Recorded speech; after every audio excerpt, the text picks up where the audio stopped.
I was born and raised in Toronto, Ontario.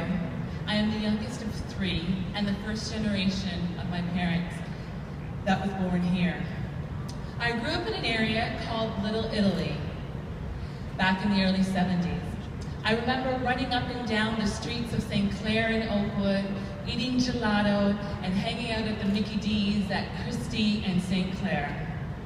My parents were both born in the Caribbean, Jamaica to be exact. They moved to England in their early 20s for a better life. Almost 20 years later, they immigrated to Toronto, again for a better life. My parents had to live with family in order to save money to buy a house. And they were told, when you're ready to get your home, make sure you buy your home in an area with a good school and in a community with fewer Jamaicans. So we ended up in Little Italy. I attended an elementary school where I was one of 6 children of color. I had no teachers that were of color actually until I got to university. In high school, there were 2 teachers, two teachers of color, but I didn't have them. I didn't have them to teach me. My parents, like other immigrants, had to work sometimes 2 and 3 jobs just to put food on the table and to keep the roof over our heads.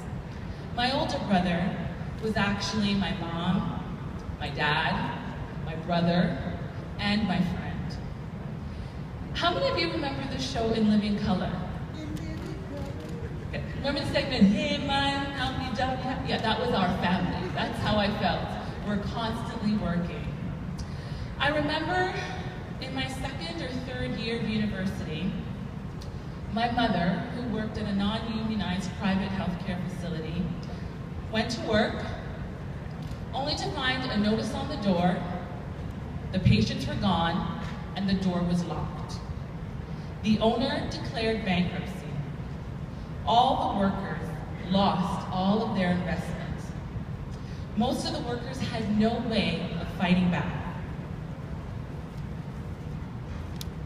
My mother and over 25 other workers lost their entire pension. Those workers were basically discarded and left to have to fight for what was rightfully theirs. It took them years to get some of their severance pay back, but they never got their pension back. This had seriously impacted our family and caused serious health issues for my mom.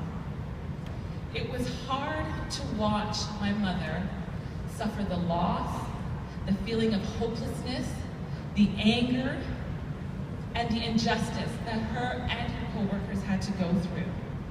It was at that time my father said to me, get a good education and a unionized job, and that's how you'll avoid these things from happening. That was a defining time for me. You see, my dad had a unionized job.